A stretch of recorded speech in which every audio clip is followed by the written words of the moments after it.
Good afternoon. Welcome to Tsat TET Aspirants Awareness Program. Good afternoon, friends.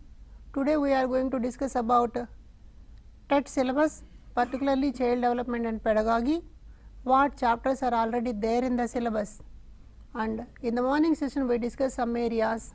This is the continuation of the program, and one more request is this program is totally dedicated to the English medium candidates. If Telugu medium students wants to watch this program, that is available in the YouTube, particularly for Telugu medium section students.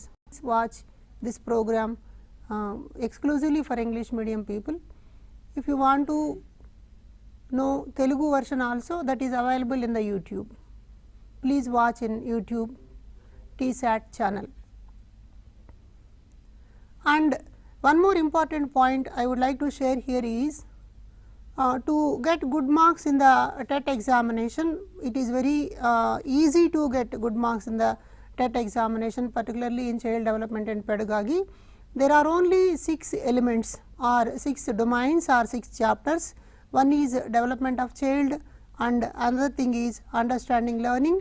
Next one is pedagogical concern and learning assessment. And other thing that is not actually there in the child development and pedagogy, it is something out of box area, that is NCF 2005 and Right to Education Act. In addition to that, one more important point, the questions may be asked from that area is National Curriculum Framework 2005. At the same time, there is a policy which was introduced in 2020, that is called National Education Policy. So, friends, in the morning session we discussed about development of child and understanding learning. These two are the crucial parts, but the major focused thing in preparation of TET examination is the chapters are not identical or isolated areas, they are not watertight compartments. There are some coordinations and relations between one and other chapter. For example, if you want to understand learning and assessment, you need have certain knowledge about personality, development and growth of children, learning processes and all the other things. So, there is a relationship between those chapters for your benefit of marks and other things. You have to practice such a way, then you will get good marks in the TET examination. So, before that I want to share few things regarding understanding and learning. Learning plays it is an important chapter. Why? Because there are so many learning theories, particularly Thorndike, Skinner, Pavlov and other areas. So, understanding development of the children, growth, maturation, these concepts are already discussed in the previous session, but the thing here is some methods of child development. This is very important. Some methods in child development like introspection, observation, interview, case study, these things are very important. So, the questions may be asked from these particular areas. And one more important point here is, if you understand the developmental processes of child, there are so many theories, particularly Piaget theory, Kohlberg, Noam Chomsky, Carl Rogers and Erikson. So, questions may be asked from these areas. So, we have to pay attention on that particular chapters. Then we will go for another important section, understanding learning. In this chapter, what is learning? Different types of learning theories, Pavlov, Thorndike, Skinner. In addition to that, constructivism, Gestalt theories and observational theories of educational learning processes proposed by Albert Bandura. In this area, the definitions on learning, is it a regular process or what are the factors influencing on learning, what factors are influencing on learning actually. So, motivation and other things are also discussed in this chapter. So, according to taxonomy, Bloom's taxonomy, there are 3 specific domains such as cognitive domain, affective domain, psychomotor domain. So, questions may be asked from this area. If you go through this chapter in your methodology book, the same thing will be helpful to understand and answer the questions in this child development and pedagogy also. According to Benjamin Bloom's, the human brain in the learning process, the total learning process will be affected in 3 different domains, that is cognitive domain. It is totally related to the knowledge part, some kind of recognition processes, understanding processes and other activities are there in that domain. So, cognitive domain works for getting knowledge through sense organs. Our sense organs are the gateways of knowledge. We get information through sensory organs, it will help us to understand and comprehend the thing as well. And another important portion is psychomotor domain. There are so many studies about particularly in the theories proposed by pre-primary theories are also there. If you provide fine motor skills training and gross motor skills training at the tender age, children are capable to develop their mechanical skills. So, in this particular domain helps us to in what way children can learn using of usage of different devices, such as if you ask the students to write a straight line with the help of a scale, how to use the scale, how to put the scale on the paper, how to put the pencil, how to draw the line in a straight way, these are all the mechanical issues.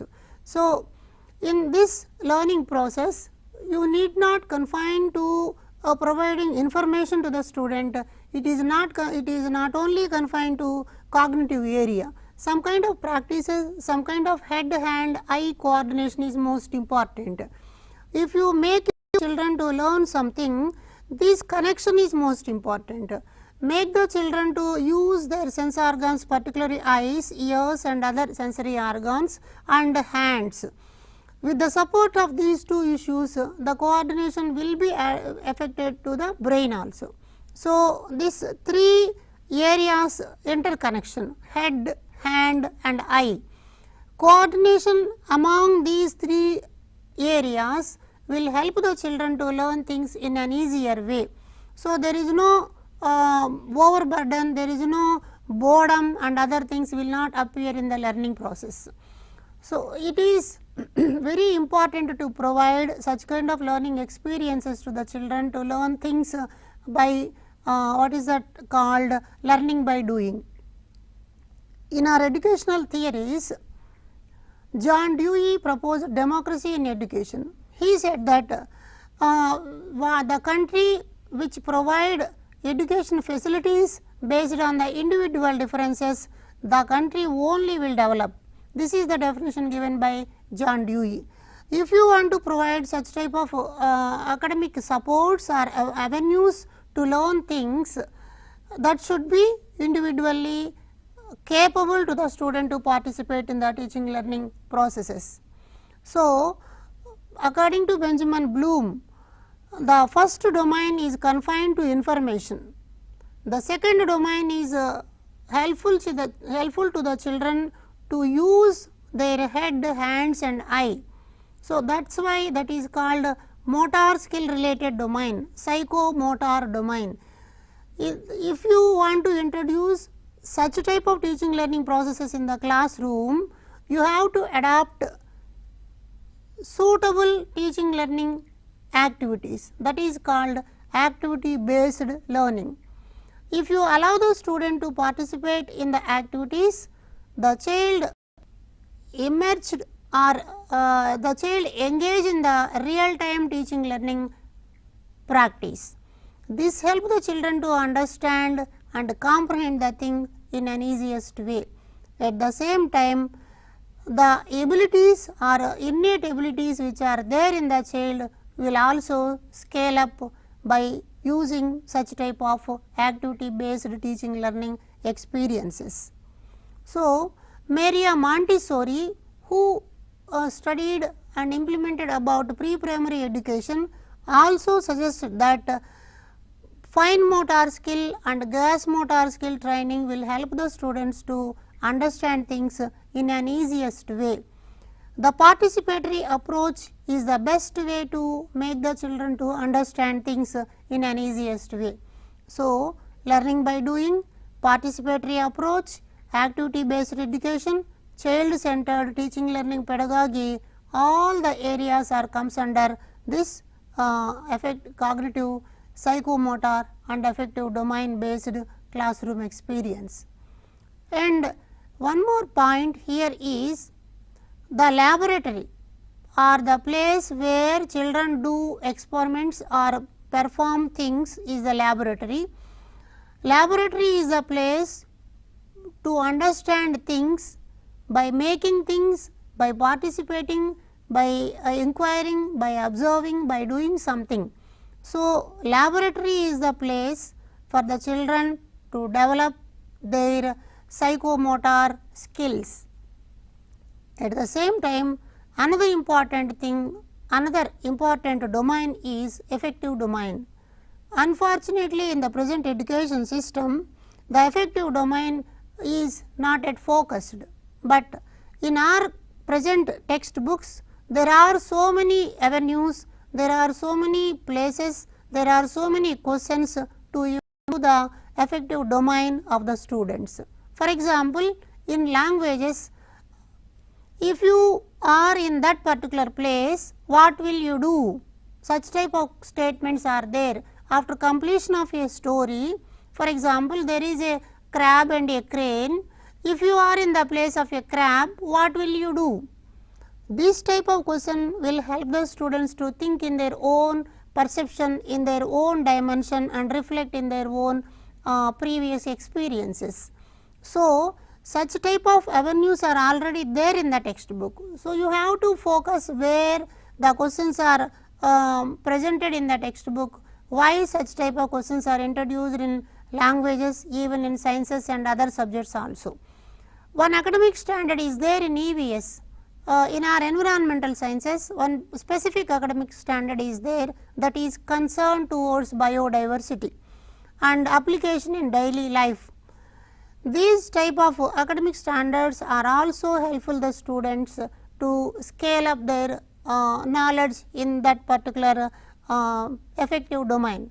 Affective domain means in what way the student utilize their already learned knowledge in a new situations.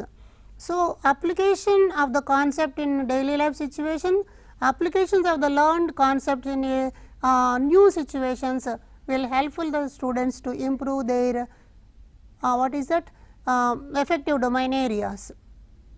And particularly in languages, there are different discourses, there are different forms of languages. For example, story is one form of language, poem is another form of language, dialogue and conversation is also a type of language learning process. So, these are all the discourses. If you allow the children to convert content from one discourse to the other, it will affect, it will influence on the affective domain of the student. So, you have to concentrate on the areas where the examples are there in the textbook. You have to pay attention on those areas. Questions will be will come from that particular areas. If you go through the textbooks, you will get good marks in the TET examination. So, these are the dimensions particularly related to the learning areas. If you connect or if you make bond between the theories and content part discussed in the under the title learning, then you adapt those things in the textbooks. Then you have to match which theory is reflects in which particular part of the textbook. This exercise is based on, is it a Thorndike based theory or the Skinner based theory or the Bandura based theory. So, if you observe the textbook as well as the academy textbooks, then you will find out this is the implication or application of the theoretical portion. For example, there are some word puzzles are there in the textbook. This is meant for practice. Practice is the actual implementation of the theory proposed by the Thorndike. In the Thorndike, law of exercise is there. Law of exercise is nothing but practice. So, such type of activities given at the end of the textbook is totally based on the theories proposed by the greatest or famous famous psychologists. So, this is another point, and one more important point is in the learning chapter, motivation is also an important subject. Some motivation means to achieve one particular goal, make the students to move towards that particular goal with a specific zeal, that is called, it is called motivation. So, motivation it may be apply external supports or internal supports. If it is internal, it is internal motivation. If the student is motivated to the external resources, it is external motivation. Either external or internal, whatever it may be, it is helpful to the learner to learn things in a perfect way. So, motivation is the internal resource or internal energy or the external energy. It helps the learner to learn things, it drives the learner to reach his goal. That is why motivation plays a dominant role in the teaching learning process. So, in our TET examination, such type of questions may be asked. There is a chance to ask questions like this. For example, at what step of the lesson plan reflect this motivation part? So, then you recollect what is the format of lesson plan. In our lesson plan, the first step is motivation or mind map. If the first step is motivation, why we motivate the children, in what way we motivate the children? If it is in a lower class, it may be in the form of song, it may be in the form of dance, or it may be in the form of some kind of ignited questions. Such type of questions make the students to think in a specific dimension and share their experiences of the content what we are going to discuss in the classroom. So, motivation plays a dominant role in the teaching learning process. In our lesson plan, the first step is motivation. Motivation helps the learner to learn things with a specific pace, with a specific speed of learning style. So, and another thing is this kind of motivation and memory and forgetting is also discussed in the chapter learning. Memory means to memorize the things. What factors help the person to memorize the things? Is it a practice based thing or some kind of any other techniques are associated to the memory? There are so many observations and theories are discussed in the textbook. The questions may be asked on the memory theories also. Some loss of memory, reasons for loss of memory, are the resources helpful to the students to memorize that particular thing as a long term memory.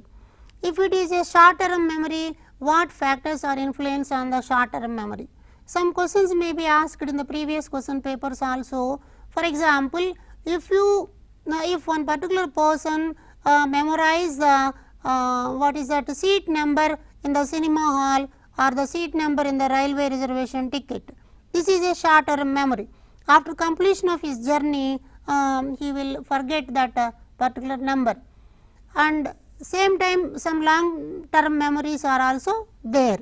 These points are also discussed in the textbook. Questions may be asked from that area. And one more important point in this learning chapter is forgetting. According to Sigmund Freud, forgetting is a best factor to have a good and comfortable life. According to Sigmund Freud, forgetting is also a convenient and comfortable factor to lead his journey as a comfortable manner. So, in what way, what factors are influencing on the student to for forgetting? Why student forget some information? Why student is unable to memorize those things? The boredom of the classroom, the intensity or the quantum of the content, and the teaching methodology used by the teacher, the ambience and the experience, the ambience and the climate of the classroom, all the things will influence on the learner to recognize things. If the things are not convenient and comfortable to the learner, he is not participate in the learning classroom, even though he is physically attending the classroom, but there is no space for memorizing all the things. So, it will be gradually decrease the quantity of the memory. Then another thing is transfer of learning. If you learn one particular thing, that will help to the learner to learn another thing, that is called transfer of learning. For example, if a student learn number system, for example, this is 10th place, this is 100th place, or place values and number system, this help the students to learn additions and subtractions. So, transfer of learning is a very important point in learning areas. There are so many topics discussed under transfer of learning. Sometimes progressive learning, sometimes retrogressive learning, sometimes it is an obstruction for the learning, sometimes previous learning helps the learner to lead forward, sometimes previous learning make an hurdle to learn new things. Such type of topics are also discussed under transfer of learning. So, my dear friends, these are all the experience based. So, you need not confine to the content given in the textbook. You have to develop your own examples, then only you can understand what is the actual intensity of the content. These are all the connected areas, particularly in this chapter. This is very important, and at the same time this is a huge portion in the given textbook. More number of pages are also there. There are different concepts are discussed, learning theories are there, causes and effects of learning, how the children learn, what factors are influencing on the learner, and at the same time these type of factors such as motivation and other things, at the same time memory and forgetting, transfer of learning, these are all discussed in this chapter. So, it is very important chapter in our TET examination. You have to go through the content given in the textbook and try to analyze the questions given in the previous papers or online mock tests. Now, we will shift to the another part of our syllabus, that is pedagogical concern. Yes, what is pedagogy? In this the title itself is child development and pedagogy. Pedagogy, it is a two-dimensional factor. One face is teacher and the other face is student. So, pedagogy means how to make the student to learn on his own, and the same time how to make the teacher to conduct teaching learning process as a perfect in a perfect manner as a perfect teacher. So, pedagogy means to make the children to learn, to make the children to participate in the learning process, to make the children to participate and develop on his own. If it is a constructivistic process, children can learn on his own. If it is a behavioralistic classroom, teacher will support the student, teacher and the student will learn things in hand. So, these are all the areas, these are all the pedagogical concerns. In this chapter also there is a chance to ask a lot of questions. For example, the relationship. What is the relationship between teacher and student?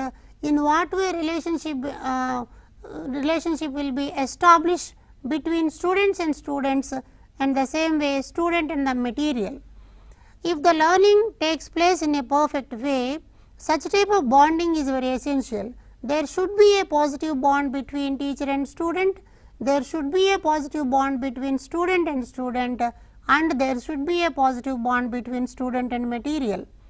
If the child is allowed to work with material, if the child is allowed to engage or inquire with material, then children can understand things on his own. It helps the students to learn how to learn. So, in the pedagogical concern, the motto is to make the students to learn how to learn. You need not give all the information to the students.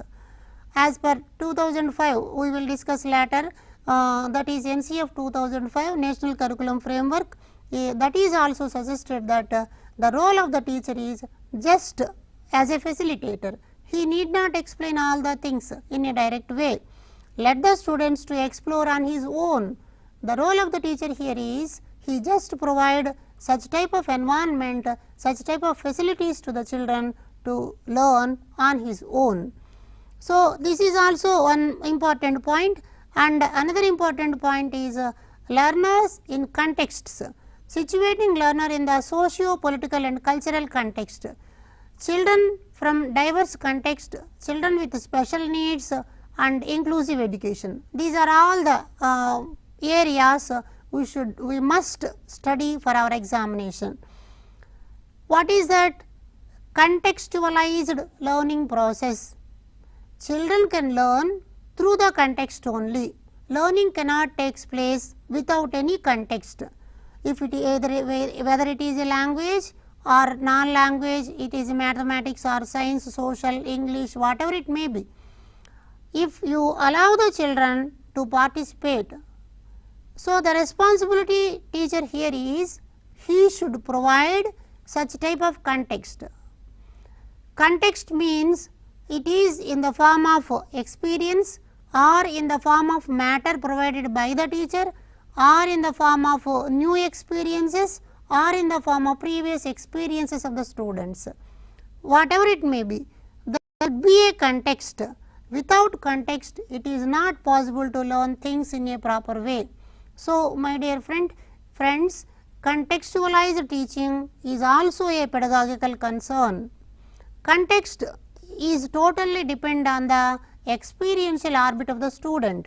What is the experiential orbit? There are so many experiences. For example, if you take an example, 5 years old child, he has rich experiences about language, he has rich experiences about friendship, he has rich experiences about family members and their activities.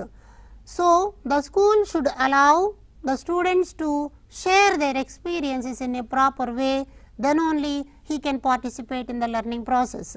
So, there are diversified contexts in our students' life, diversified contexts.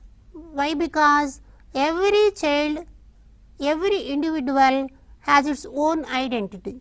One particular child comes from one family, another child comes from another family. The child is a representative of the culture, practices of that particular family. So, the school should accept the culture, traditions, practices, language and other things of that particular family.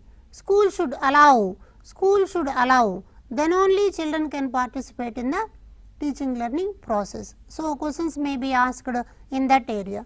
Diversified context is very important to learn languages in an easiest way. Here one more important point is multilingualism. Whether it is a diversified context area, there is a scope to participate in a multilingualistic context. Why? Because there are some children belongs to Urdu speaking families, some children belong to Tamil speaking families, some are speaking from Telugu speaking families. They are all coming together in the classroom, some mixed environment is there, they are sharing their vocabulary, they are sharing their language practices, that is why a rich resource is available in the classroom. So, multilingualism is the best resource if we allow diversified contexts in our classrooms. So, questions there is a chance to ask such type of questions. If multilingualism means there are so many languages in the school, whether it is if the teaching language or the instructional language is equal to the mother tongue, it may not be equal to the mother tongue. So, another important point here is if you provide opportunities to the children as early as possible, then children can learn a number of languages. Even Freud also suggested that, and Elizabeth Hurlock also suggested that Maria Montessori is also proposed that if we allow the children as early as possible to this different or multiple or more number of language environment, their intellectual capacities, creativity will be enhanced. So, and one more point here is how to deal special need children. This is also a challenge. How to deal with the special need children. There are children with lower number of lower quantum of intelligent quotient. According to Terman and Merrill, the what is that intelligent quotient is lower than 20% or 20 to 30, 30 to 50. These type of minimum intelligent quotient persons are called slow learners, or otherwise they are special children. Another name, now the name allotted to this particular section of people is Divyangulu. So, school should provide opportunities to participate. These candidates are also in the learning process. So, this is also a challenging task. That is why we introduced a special teaching learning strategy, that is called inclusive education. One question asked in the previous question paper: what type of teaching strategy is suitable to the gifted children or special need children? That is inclusive education. Inclusive means we should include the special need children with the regular or normal students. So, there should not be a discrimination between providing of teaching learning awareness or teaching learning experiences. We should allow those students are also in the normal teaching learning classes. Then those students will get some kind of confidence, then they will equip on their own. And one more important point here is some pedagogical methods, that is nothing but teaching methods. Most of the cases we are all aware of some teaching methods such as talkative method, chalk and talk method.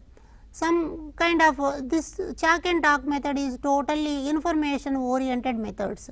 Teacher is giving information. Now, like me, I am speaking and speaking and speaking and speaking about these issues. So, such type of speaking methods are called chalk and talk methods. These are all the conventional methods. These conventional methods, there is a minimum scope to the learner to respond, participate in the teaching learning process. The whole time is totally meant for the teacher. Actually, the child is the center of the learning process. Child should learn things. Our education system is a child centered education, child centered pedagogy is also there. So, in our traditional methods, some kind of lecture method, lecture cum demonstration method, these are all the traditional methods. Now, the recent pedagogical, according to these Thorndike and other cognitive theories or constructive theories, there should be a paradigm shift in the teaching learning process. That is, we have to adopt the methods where child is centered, where the child stands at the center. The whole system is developed based on the child capabilities, based on the child interest and attitudes. So, for example, some child centered methodology is also there. They are called inquiry based education, that is nothing but projects, activities, these are all comes under child centered education. So, project method, inquiry method, heuristic method, activity based learning, these are all the modern or pedagogical methods. So, you should understand what are the advantages, why we should introduce such type of methods in the teaching learning process. And some other methods is also there, that is observation method. If you allow the student to observe something, for example, if you are going to explain parts of the plant, you need not present a chart, you need not draw a plant on the board, you need not explain things orally. Let the student to let the students to go out of school area or in the ground, let them observe how the plant is, what parts are there, what parts are visible, what parts are not visible, why they are not visible, where are they, what is the role of that particular parts which are not visible for our naked eye, in what way leaves, stem and roots are associated with one another, in what way they are supporting one another, in what way they are utilizing the resources available in the plant. These things are all discussed.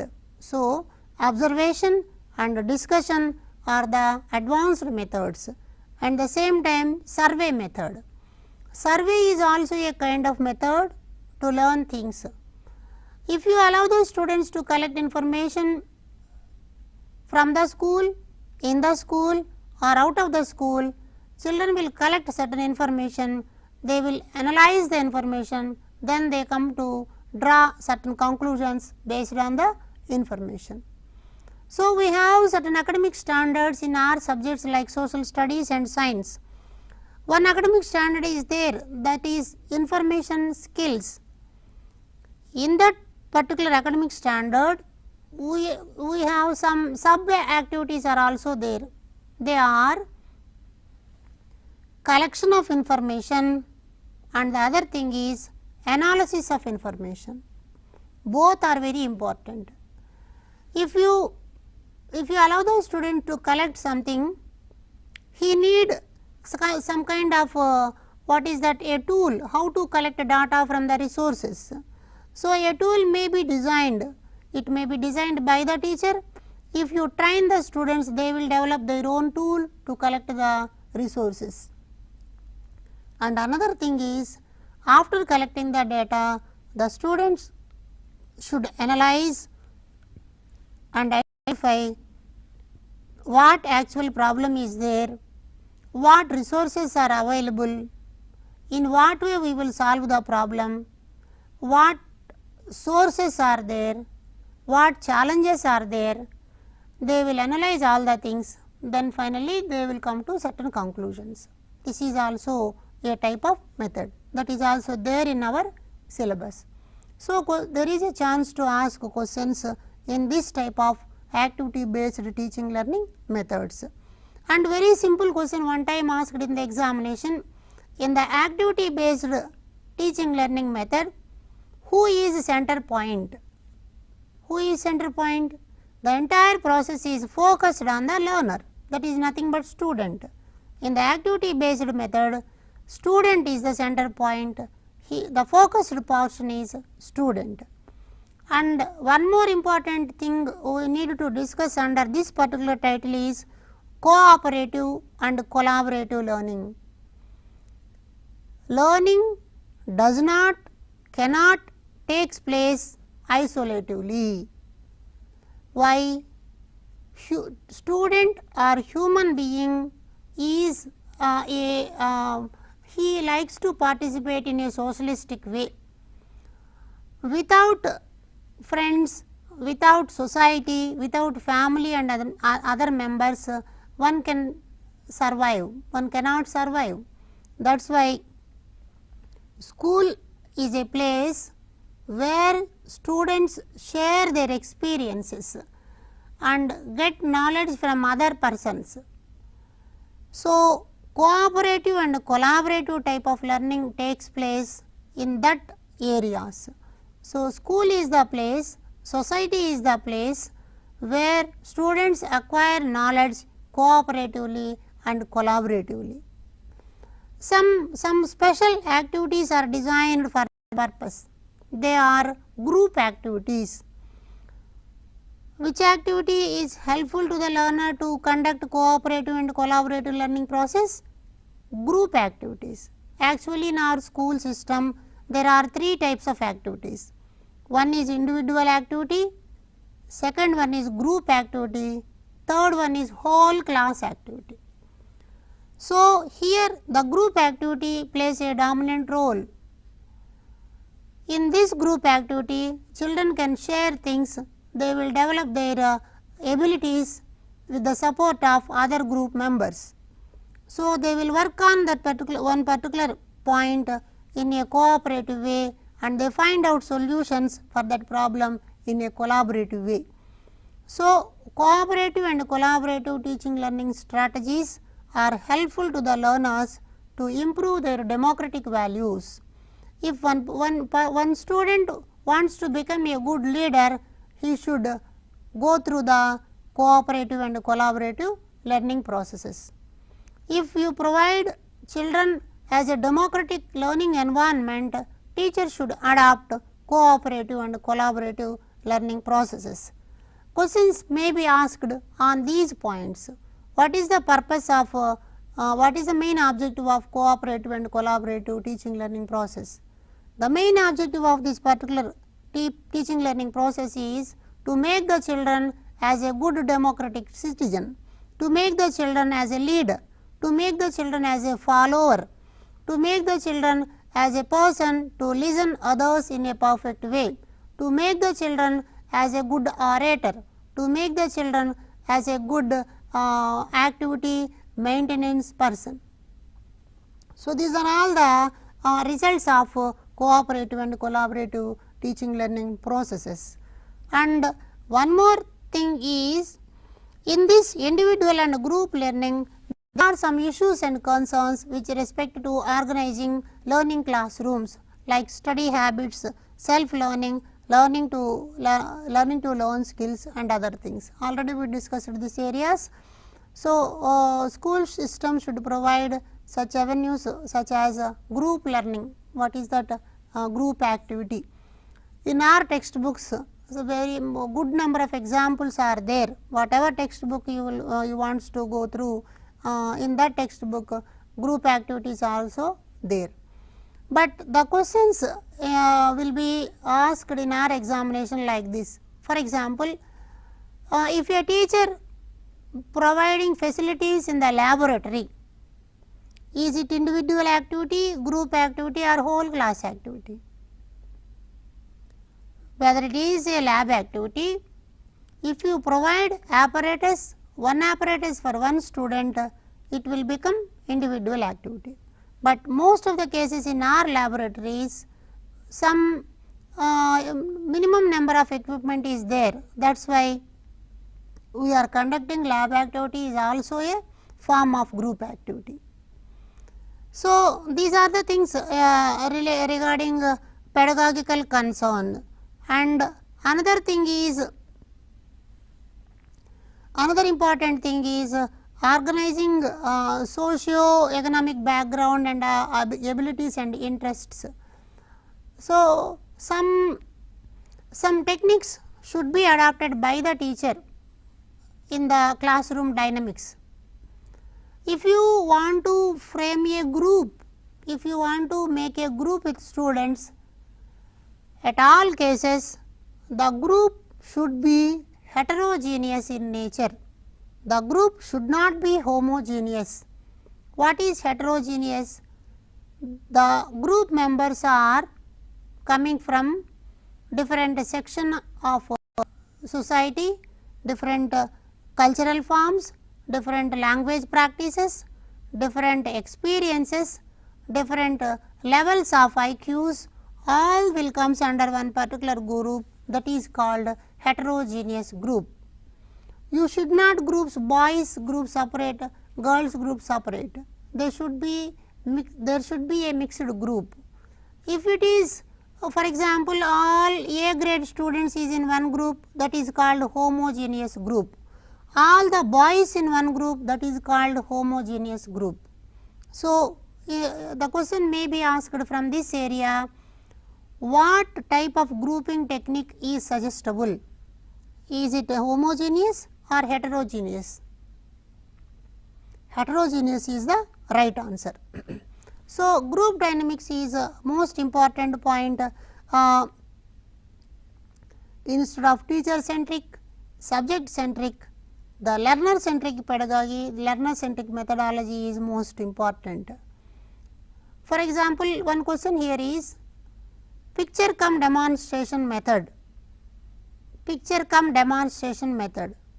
Is it teacher centric, subject centric or learner centric? What is the right answer here? If the teacher is going to explain something, some material is there, but he is explaining all the things, he is demonstrating the things only. So, there is no chance to participate a learner in the learning process. So, it is not a learner centric one. He is not confined to the subject, some another examples are added to the content. So, it is not a subject centric. Finally, the answer is teacher centric. So, this is very easy to answer such type of questions, but the problem is in the examination you have limited time. You need certain time to understand and analyze the question. That is why my humble request is please practice, practice, practice. Practice is the only way to get good marks in the examinations. So, here is also another important points, elements of planning, teaching and activity, that is also helpful for us. Teacher's plan, what is the teacher's plan, what steps are actually there in the teacher lesson plan, what is the importance of mind mapping, what is the importance of what is that at the end of the lesson plan, some teachers reflections is also there. So, you have to go through the lesson plan, some steps are there, some what is that some activities are mentioned in the middle of the lesson plan. Finally, teacher reflects on his own based on the experiences, what activities conducted well, what how many number of students participated in this activity in a good way, what are the obstacles faced. These are all the reflections written by the teacher after completion of the lesson. So, you should follow the you should observe what steps actually there in the lesson plan. And one more important point here is phases of teaching. In the classroom dynamics, teaching, if you are going to teach something in the classroom, what phases are you are actually followed? That is nothing but implementation of lesson plan. If you plan in a perfect way, the same should be administered, the result will get good in nature. So, pre-active, interactive and post-active. Before going to introduce one particular point or one particular concept, some pre-activities are there, they are nothing but motivation, mind map and other things. And then interaction process, it may be in the form of question, it may be in the form of activity, it may be in the form of observation from the textbook or any other resources available in our library or any other things. So, after completion of classroom practice or concept area, then we go for post activities, that is nothing but that is nothing but evaluation. At the end of the lesson, the teacher should ask some questions to understand the comprehension levels of the students. Are they reached the object or not, are they reached the targets or not, with the support of these questions. And another thing is general and subject related skills, competencies required in teaching and attributes of good facilitator. So, here is also some portions related to the teacher. You need not worry about all these things, this is very easy to answer. Without any proper preparation, you will select the correct answer. Why? Because these are all simple issues. What is the role of facilitator? What is the role of facilitator here? Actually, teacher is according to modern learning theories, teacher, there is no word teacher, the word is replaced by facilitator. Why? Because the role of the teacher here is to provide awareness to the learner to learn on his own. Teacher need not explain all the things given in the textbook. Teacher need not make the students to understand all the things with the support of teacher only. Let the students to understand on their own. Let them participate in the learning activities. Let them explore things from the library resources. Let them explore solutions or problem solving areas with the support of activities and other things. So, the teacher word is replaced by facilitator. Facilitator means to provide facilities to the learner to learn things. And another important thing is learning resources. What resources are actually available around us? These are nothing but avenues of knowledge. There are so many avenues around us, they will give knowledge for us. For example, one field where the farmer is practicing agricultural field, that is also a avenue to get knowledge. Bazaar, shops, or there are so many other institutions. These are all the places, nothing but they are also called as avenues of knowledge. So, learning resources means these are all the resources where those resources are available around the village, within the village or nearer to the school. They are that is self, home, school, play, community, technology and other things. These are all the learning resources. Individual learner, he can learn something. Home is the best place. There are so many experiences children can learn. For example, speaking of mother tongue or something, they can learn those things from the home. School is one place and playground, play is the place to learn something. Community is the rich resource to understand things in a proper way. Nowadays, technology is dominating in our society. Technology is also helpful to the learner to learn things. Particularly in the COVID situation, almost all the children learn things with the support of mobile through online classes. And one more important point in our syllabus is classroom management, role of student, teacher, leadership styles and creation of non-threatening learning environment, managing behavior, problems, guidance and counseling etc. will be discussed in this area. So, classroom dynamics or classroom management, what are the roles of the student, what is the role of the teacher, leadership styles, how the teacher should become a good leader and recently for the last 3-4 years NUPA national institution that will provide some kind of training to the teachers to develop their school leadership program that helps the teachers to should become a good leader, then only he can provide learning avenues to the children to learn things in a proper way. And one more important point is how to provide non-threatening learning environment. This is most important. Why? Because according to Freud, according to Thorndike, if you provide cheerful, peaceful or pleasant or some happy environment, then only children can learn in an easiest way. And another important point is if you make the children to learn things in an easiest way, the whole sensory organs should open up, then only he can learn. If you scold the children, if you punish the children, the total neuron system will not accept the students to open up, then he can't learn things in a proper way. So, non-threatening environment is very essential. This is also discussed in the next part, that is what is that Right to Education Act.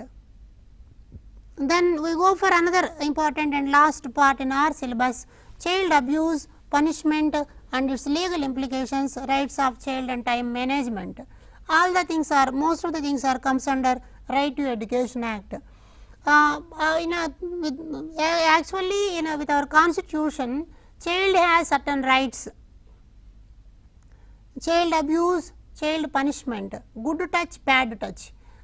Some questions may chance to ask this area, what is child abuse, in what way children are abused, and the same time what is the benefits and what is the negative factors if you punish the children in that way, and what are the legal implications, how children should protect, how child rights are to be protected. These things are discussed in this area. Time management is also there, questions may be asked on this corner also. And one more important point with our syllabus is a distinction between assessment for learning, of learning and other things. This is the most important point. Learning is not an isolated factor. Assessment is also associated with learning process. So, how to assess the children? Now we are practicing a new style of assessment process, that is nothing but continuous comprehensive evaluation. So, children performance should be assessed in different multiple tools. You need not confine to the paper pencil test. There are so many abilities. If you assess the 360-degree or overall development of the student, you have to adopt n number of assessment processes. That is why assessment is a 3-dimensional factor: assessment of learning, assessment as learning and assessment for learning. So, these three are also an important points in our examination part. So, what is continuous and comprehensive evaluation? Continuous, the evaluation should be continuous, it should be comprehensive in nature. Comprehensive means you need not confine to the cognitive part, you should assess psychomotor part and affective part. If you want to assess psychomotor part, you should assess the students in the laboratory, in the playground or any other avenues out of the classroom. So, if you assess students in out of the classroom, you need different types of tools. The conventional paper pencil test is not suitable to assess the students at that areas.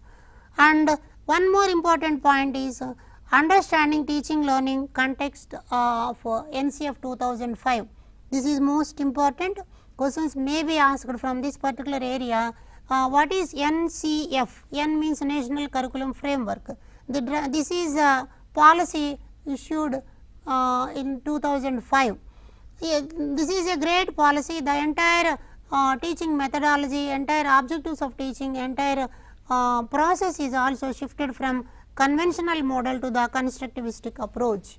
According to NCF 2005, the teaching learning process is totally based on constructivism. Constructivism means teacher should provide, teacher should help the student to learn on his own, to construct knowledge on his own. So, the role of the teacher according to NCF is he should act as a facilitator, act as a facilitator only, and some kind of scaffolding. Scaffolding means to support the students to learn on his own, that is the important point in NCF. And in NCF some guiding principles are also there to receive knowledge out of the classroom to inside the classroom, some kind of examination reforms, these are all the guidelines. So, please refer NCF for 2005 document, the guidelines are there, questions may be asked based on the guiding principles. And in 2011 our state developed curriculum framework, that is called state curriculum framework.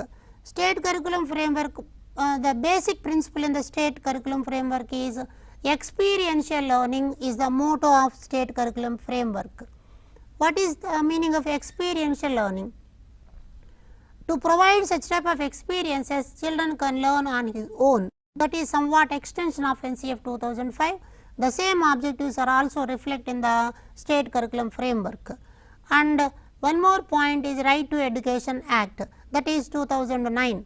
As per the Right to Education Act, questions may be asked in two areas, one is articles and another one is sections in the Right to Education Act. Particularly section 19 and 28 to 23, these are all associated to the teaching learning process, role of teacher and classroom and other practices. And another important portion in the RTE 2009 is some kind of reservations allotted in private schools for the poorer section of the people. So, questions may be asked from that particular point. Please go through the articles and sections mentioned in RTE 2009.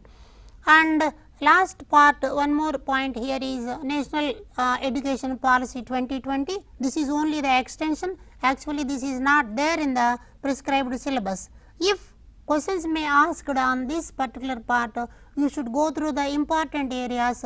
One of the important area discussed in 2020 is the entire education system is shifted from 10 plus 2 plus 3 to 5 plus 3 plus 4 plus 4 plus 3 pattern.